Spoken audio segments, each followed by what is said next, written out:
හරි. එතකොට පරීක්ෂණ අංක 31 අපි මේකෙදි කතා කරන්නේ වියලි කෝෂයක අභ්‍යන්තර ප්‍රතිරෝධය හා විදුද්ගාමක බලයේ සෙවීම කියන ප්‍රැක්ටිකල් එක තමයි අපි බලන්න යන්නේ. හරි. එතකොට මේකට අදාළව පරිපතේ වෙන්නේ මෙන්න මෙහිම එකක්. එතකොට මම මේකේ කොටස් වශයෙන් පැහැදිලි කරන්නම්.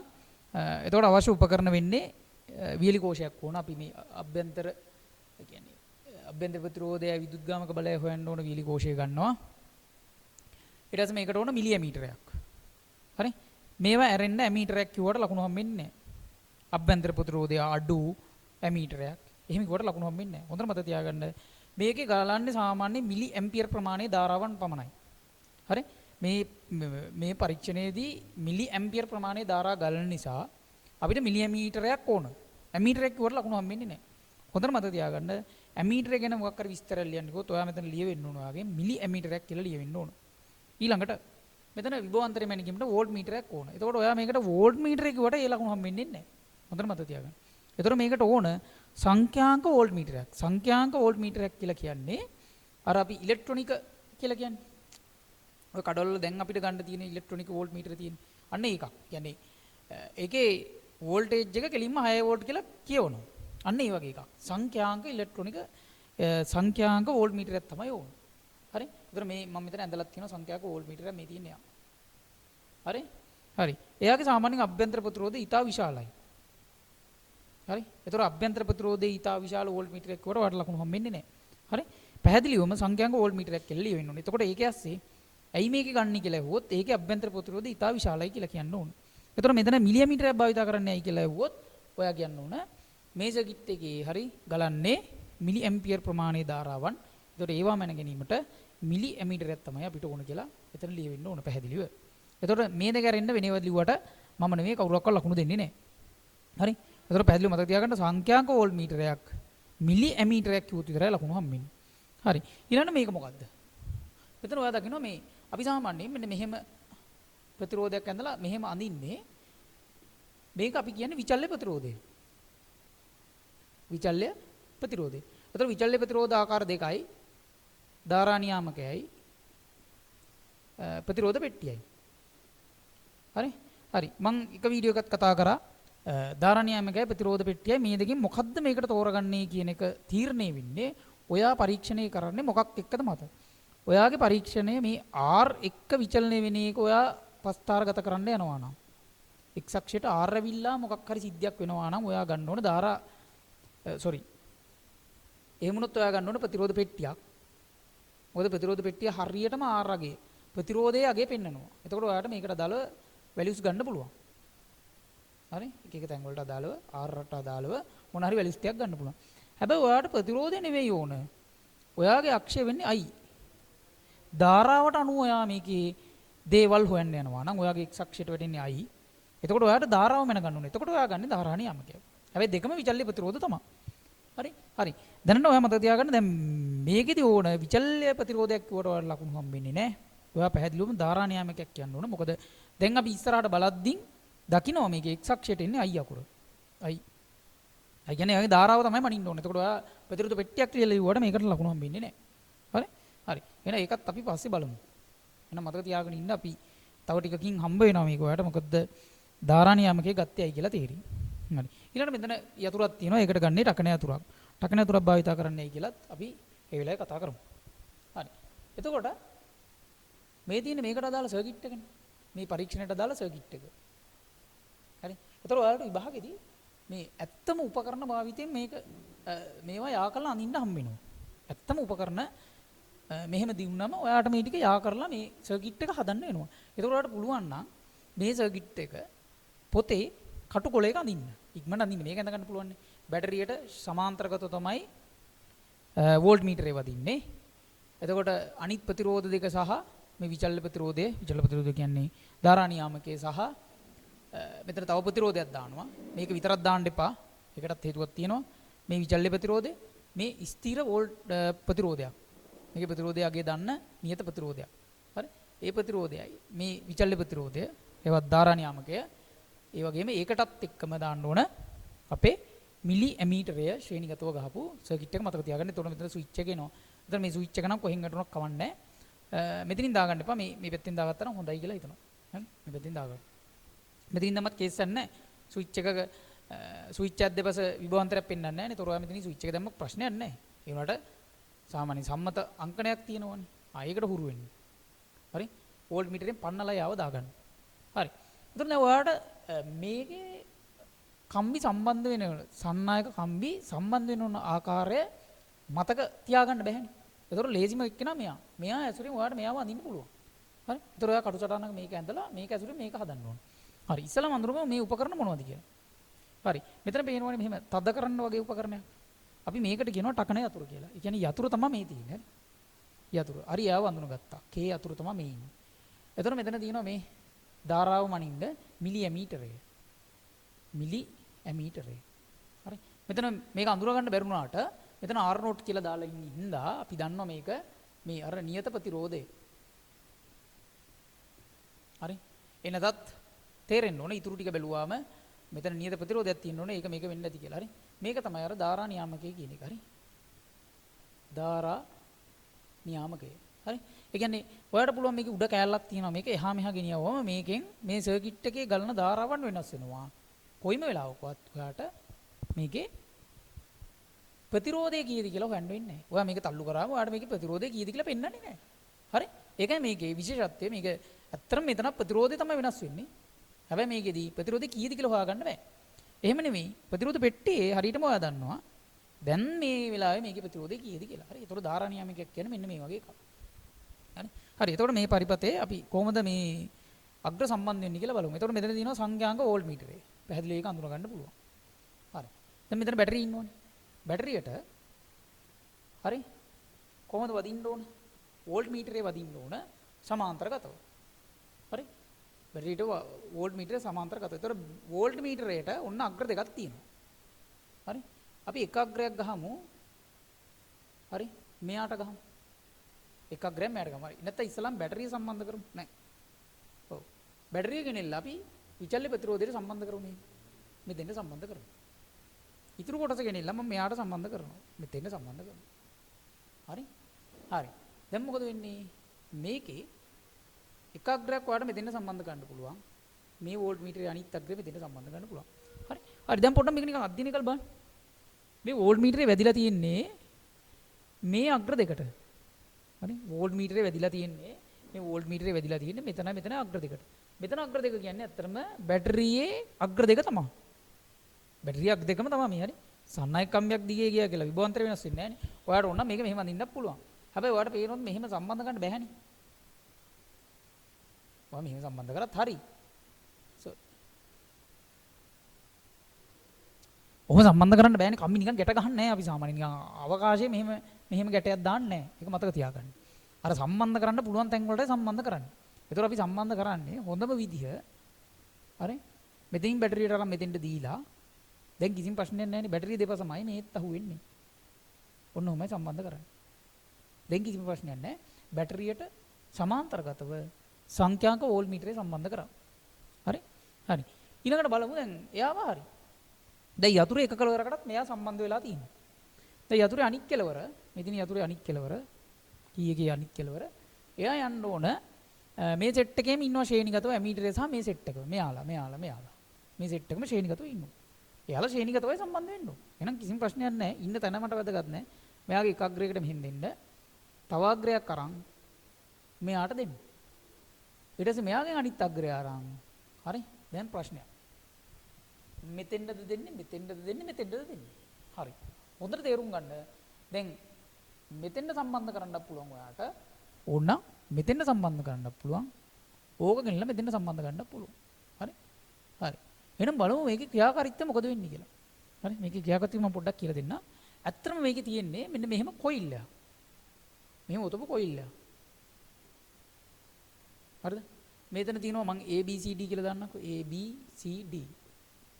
ඒතර මේ කොයිල් එකේ අග්‍ර දෙපස AB. හරිද? ඒතර මෙතනින් තියෙනවා මෙන්න මේ විදිහට සම්බන්ධ වෙන සන්නායක කොටස. හරිද? ඒතර මෙතන බාරයක් යන ඔහොම. ඒකේ ප්‍රශ්නයක් නැහැ. නිකන් බාරයක් තියෙන. ඒක උඩ තමයි අරයා එහාම ඇදන් යන්නේ. තින්නත් එපා මොකක් හරි. නැත්තම් පාවෙන්නේ නැහනේ. හරි.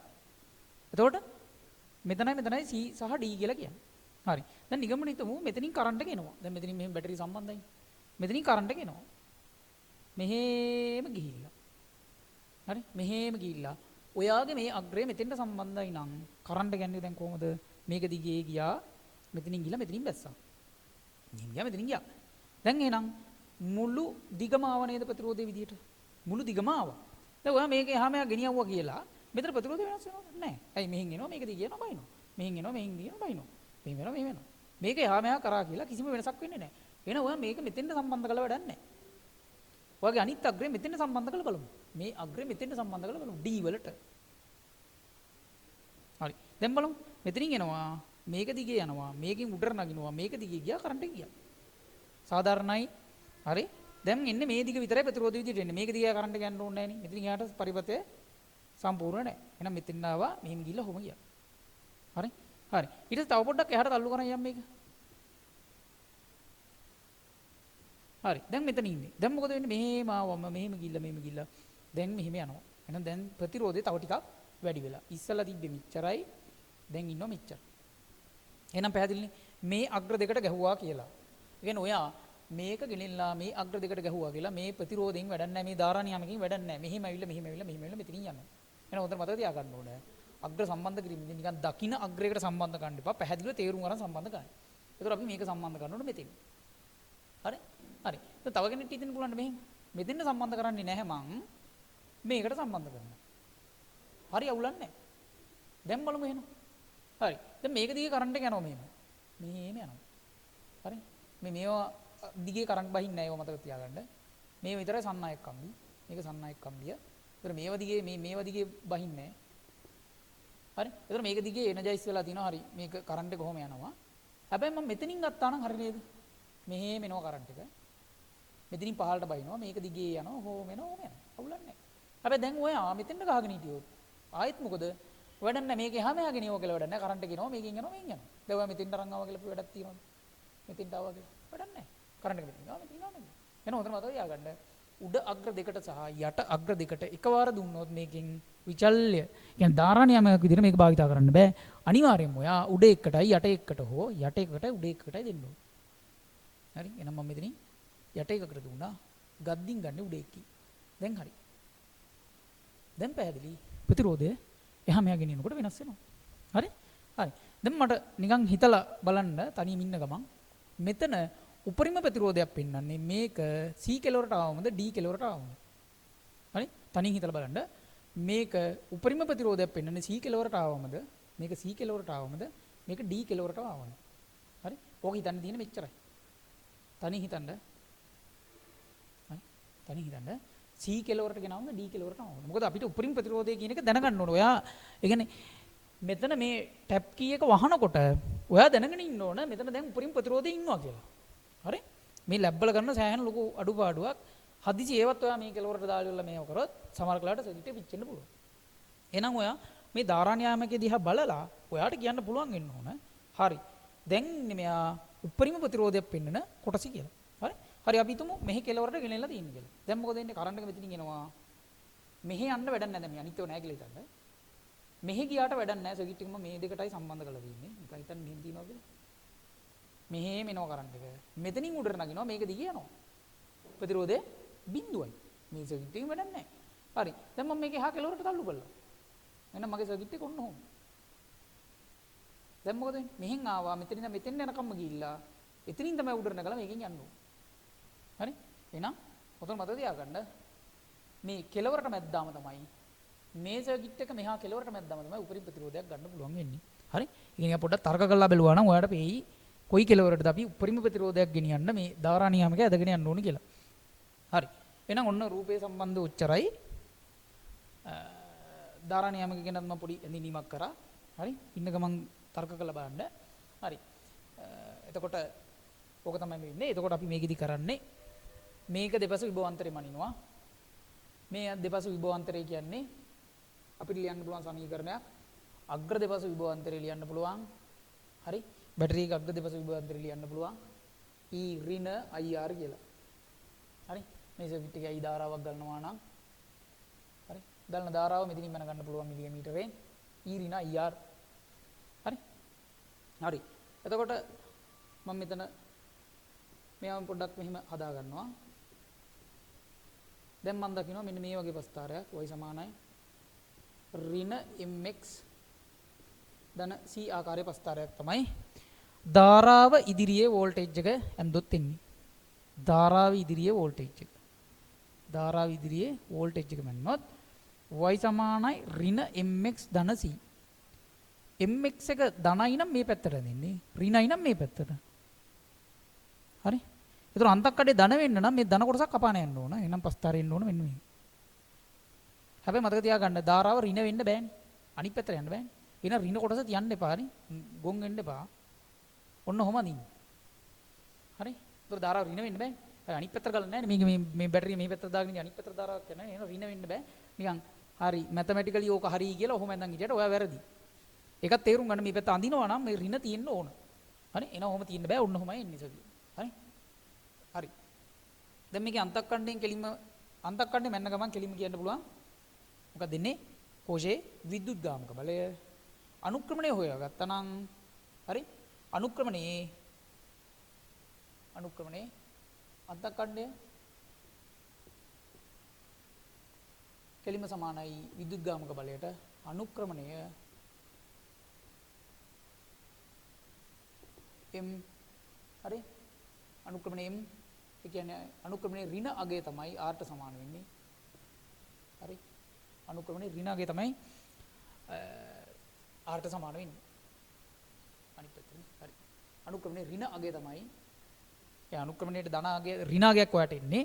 මේක හොයලා බලුවොත් අනුක්‍රමණයට ඍණ අගයක් එන්නේ. ඒක ඍණ වලින් ගුණ කරාම තමයි එයාගේ අභ්‍යන්තර ප්‍රතිරෝධය එන්නේ. අනුක්‍රමණයේ ඍණ අගයයි එන්න ඕන. හරි? හරි. ඔක තමයි ප්‍රැක්ටිකල් එක. ওই විදිහට සර්කිට් එක ගහන්න ඕන. සිරාම උපකරණ දීලා තිබ්බොත් ඔයා මේ විදිහට හදා ගන්න ඕන. ඊට පස්සේ සමීකරණ ගොඩනැගීම උච්චරයි. එතකොට මේකේ වැදගත් කරුණු විදිහට ඔයා දකින්න ඕන මෙන්න මේවා. මෙතනදී අපි භාවිතා කරන්නේ මොකද්ද? ටකන යතුරක්. ඇයි ටකන යතුරක් භාවිතා කරන්නේ? අපි ධාරාවන් සහ විභවාන්තර මනින් නැති වෙලාවට මේ සර්කිට් එක තුලින් ධාරාවක් ගැලුවොත් මේ බැටරිය හරි විද්‍යුත් ගාමක බලය අඩු වෙනවා. හරි? සර්කිට් එකේ ධාරාව ගලන්න මෙයාගේ විද්‍යුත් ගාමක බලය අඩු වෙනවා. එහෙම වුණොත් හරිම විද්‍යුත් ගාමක බලය හම්බෙන්නේ නැහැ. ඒකින්ද අපිට ඕන වෙලාවෙදි විතරක් මැනගන්න ටකන යතුරක් ඒවා ටැප් කී එකක් දාලා ඒ වැඩේ කරගන්නවා. ඊළඟට ඒක වැදගත් කරුණක්. ඊට අමතරව අපිට මේ ප්‍රැක්ටිකල් එක පටන් ගන්න සාමාන්‍යයෙන් ප්‍රතිරෝධය උපරිම අගයක තියාගන්න. මේක දැන් මම කිව්වා උපරිම අගයකට ගෙනියන්න මෙහා කෙලවරටම ගෙනියන්න ඕන. උපරිම අගයකට ප්‍රතිරෝධය අරන් ගිහිල්ලා R උපරිම අගයකට අරන් ගිහිල්ලා තමයි විභවාන්තරයයි ධාරාවයි මැනලා ප්‍රස්ථාර ගන්න. හරි? විභවාන්තරයේ උපරිම වෙලාවේ ධාරාවයි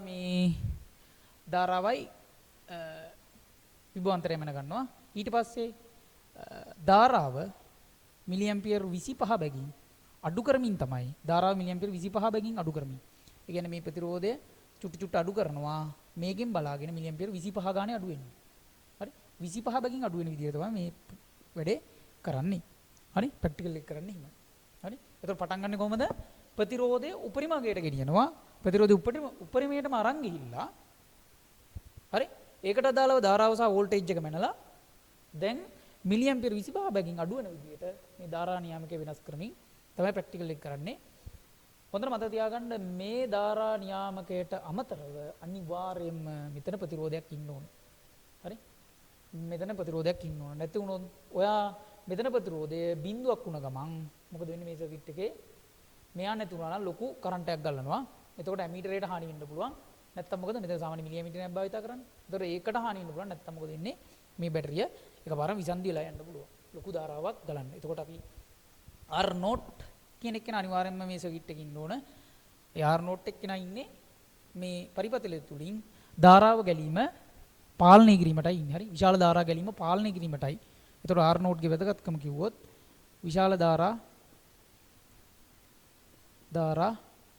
ගැලීම පාලනයට තමයි එයා ඉන්නේ. හරි? හරි.